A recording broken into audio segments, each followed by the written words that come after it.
देखो बेटा राजू, आज तुम्हारे लिए एक ट्यूशन टीचर को बुलाया है। आते ही होंगे, कोई शरारत मत करना। मेरे लिए टीचर मतलब अब घर पर भी पढ़ना होगा? देखो पापा, आपकी इज्जत का ख्याल करके स्कूल में पढ़ लेता हूँ, वही काफी है। घर पर पढ़ाई लिखाई मुझसे नहीं होगा। बेटा, पढ़ना तो तुम्हारे बाप को भी पड़ेगा। हाँ तो आपको पढ़ना पड़ेगा, तो उसके लिए टीचर बुलाने की क्या जरूरत है? मैं हूँ ना, आपको पढ़ाने के लिए मैं ही काफी हूँ। तो मुझे पढ़ाएगा? देखो पापा, अब आपको साइन थीटा, अल्फा, बीटा ये सब पढ़ने की जरूरत तो है नहीं। आपको चाहिए इधर उधर का ज्ञान, और उसमें मैंने पीएचडी कर रखा है। सो आपको अंतिम समय तक मैं देता रहूंगा ज्ञान। बकवास बंद कर और कान खोलकर सुन। टीचर के सामने कोई शरारत मत करना, नहीं तो। लेकिन पापा, एक्स्ट्रा ट्यूशन की क्या जरूरत है? मेरा तो रिजल्ट भी अच्छा आया था। बोलो ना मम्मी। हाँ, इसका रिजल्ट तो बहुत अच्छा आया था। इसके सर कह रहे थे कि इसमें एक्स्ट्रा टैलेंट है। 100 में से 120 नंबर लेकर आया है मेरा लाल। 100 में से 120? ऐसा कौन सा टैलेंट है इसमें? अरे वो इसके स्कूल वाले सर कह रहे थे जब इसका रिपोर्ट कार्ड देने आए थे। एम से कुछ था। हाँ याद आया, एमएमएस था। एमएमएस। छोड़ो ना मम्मी, पापा क्या जानेंगे आजकल के बच्चों का टैलेंट। वैसे दोस्तों, अगर आपको पता करना है कि मेरे किस टैलेंट की वजह से मुझे 100 में से 120 नंबर आए, तो ऊपर आई बटन में मेरे उस वाले वीडियो का लिंक दिया हुआ है, क्लिक करके देख लेना। लेकिन तुझ में ऐसा कौन सा टैलेंट आ गया? मुझे तो कभी दिखा नहीं। जिस दिन मुझसे पंगा ले लिए, मेरा सारा टैलेंट देख लोगे।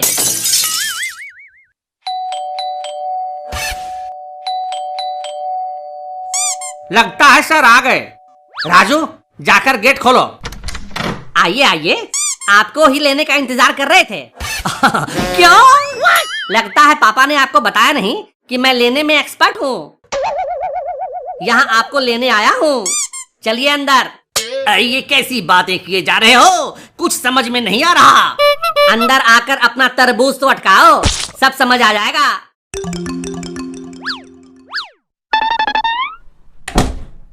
आइए सर आइए, यहाँ बैठिए। घर ढूंढने में तकलीफ तो नहीं हुई? हाँ, शुरू में थोड़ी तकलीफ तो हुई, लेकिन जब मैंने आपके राजू का नाम बताया तो लोगों ने मुझे आपके घर तक लाकर छोड़ दिया, और जाते जाते मुझे ऑल दी बेस्ट भी बोला उन्होंने। अब बस यही समझ में नहीं आ रहा कि मुझे ऑल दी बेस्ट क्यों बोला। सब समझ में आ जाएगा। देखा सर जी, मोहल्ले में मेरा कितना नाम है। मेरा नाम लेकर पूछो तो पूरे इज्जत के साथ घर तक छोड़कर आते हैं। वैसे ये बच्चा कौन है? बड़ा ही बदतमीजी से पेश आ रहा था गेट पर। अरे मजाक करने की इसकी आदत है। वैसे यही आपका नया स्टूडेंट होगा। अगर आप टिक गए तो। टिक गए तो इसका क्या मतलब है? हाँ, ये थोड़ा शरारती बच्चा है ना, इसीलिए। वैसे आप चिंता मत करना।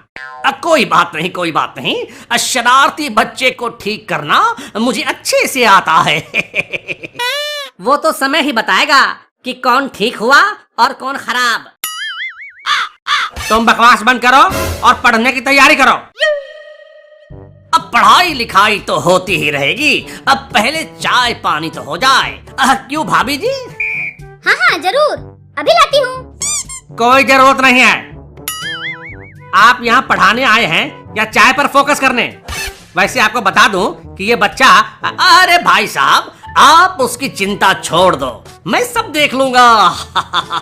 आज आपको सिर्फ पानी ही मिलेगा, और अगर टिक गए तो कल से चाय के साथ समोसा भी मिलेगा, और अगर रोज आया तो कभी कभी खाना पीना भी हो जाएगा। लेकिन आप पहले इसे पढ़ाने पर फोकस करो। लादू लादू, कल तुमने 2 तीला को दंड दिया था ना, तो वो अभी तक बेहोश है। क्या? ये कैसी बात कर रहा है? सर, ये तोतला है, यह दंड की बात कर रहा है। दंड, वो नहीं जो आपके दिमाग में घुसा हुआ है। ठीक है ठीक है, लेकिन ये बच्चा कौन है? ये राजू का दोस्त है, बबलू। इसे भी ले जाओ, साथ में पढ़ेंगे तो मन लगा रहेगा। देखो बेटा बबलू, कोई शरारत मत करना। ठीक है अंकल, हम दोनों मजे से टर्की लेंगे। क्या? अरे पापा, ये क्लास लेने की बात कर रहा है। आप चिंता मत करो। चलो सर।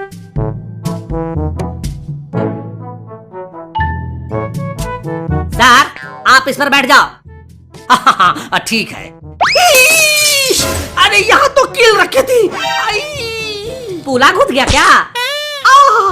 पता नहीं, लेकिन ये बताओ सोफे पे कील किसने रखा?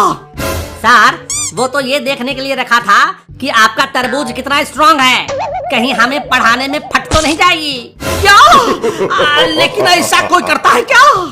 हम करते हैं ना, हम कोई साधारण बच्चे नहीं है ना। ठीक है ठीक है, तुम लोग भी बैठो। अच्छा ये बताओ राजू कि तुम्हें किस चीज का शौक है? मुझे करने का बहुत शौक है सर। क्या? अब मेरा मतलब है कि मुझे शेरो शायरी करने का बहुत शौक है। अच्छा अच्छा अच्छा, तुम तो बड़े दिलचस्प लगते हो। ठीक है, पहले कोई शायरी सुनाओ, फिर हम पढ़ाई शुरू करेंगे। ठीक है, ध्यान से सुनिए। अर्ज किया है कि जिसके पास है वह हाथ से हिलाता है। ईश, ये क्या कह रहे हो? हाँ सर, आप नहीं हिलाते हैं क्या? क्या? अच्छा कोई बात नहीं, पहले सुन तो लो। जिसके पास है वह हाथ से हिलाता है, जिसके पास नहीं है वह उंगली से काम चलाता है। वाह वाह वाह, क्या बात है, क्या बात है। अरे तुम शायरी कह रहे हो या अश्लील बातें कर रहे हो? मैं तुम्हारे पापा से शिकायत करूंगा। अबे फटीचर। क्या? मेरा मतलब है टीचर। पहले आप मेरी शायरी तो सुन लो। ठीक है, जल्दी बोलो। तो अर्ज है कि जिसके पास है वह हाथ से हिलाता है, जिसके पास नहीं है वह उंगली से काम चलाता है। चाहे जो भी हो सर, मंजन करने का मजा तो दांतों से ही आता है। अरे वाह वाह वाह वाह, तुमने तो मौत कर दी मेरे भाई। ताल आपको कैसी लगी लालू की ताली? हाँ ठीक है ठीक है, लेकिन ऐसे कोई शायरी कहता है क्या? मैं कहता हूँ ना सर। अरे मेरा तो दम निकलने लगा यार। एक काम करो, थोड़ा पानी पिलाओ। अभी लाता हूँ सर। ताल आप लादू के पापा थे, शिकायत करने की कोशिश मत करना।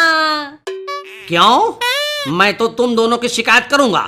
तो दिन पहलों से यहाँ आए हो ना, उतने हाथ धो बैठोगे। हैं? वो कैसे? पिछले वाले तर ने यही गलती की थी। हम दोनों ने उनके घर जाकर उनको छत से नीचे फेंक दिया था। हाँ, उसके बाद उन तर का एक पैर काटना पड़ा था। अब बैताखी लेके तलते हैं। आपको भला आदमी समझकर मैंने तला दे दी, आगे आप जानो। सर ये लीजिए पानी। क्या हुआ? पानी लीजिए। नहीं नहीं नहीं, अब मुझे कुछ नहीं चाहिए। अब मुझे एक जरूरी काम याद आ गया। अब मैं जाता हूँ, बाद में आऊंगा। क्या हुआ? ये तो ऐसे भागे जैसे कोई भूत देख लिया हो। भाई लादू, मैंने तल को धोती कहानी सुनाकर डरा दिया। मैंने कहा कि पिछले वाले तल को हमने तट्टे नीचे फेंक दिया था और वो एक पैलटे लूला हो गए। अरे वाह तोतले, तेरे टकले में तो दिमाग भी है। अब सर तो क्या, उनका बाप भी हमें यहाँ पढ़ाने नहीं आएगा।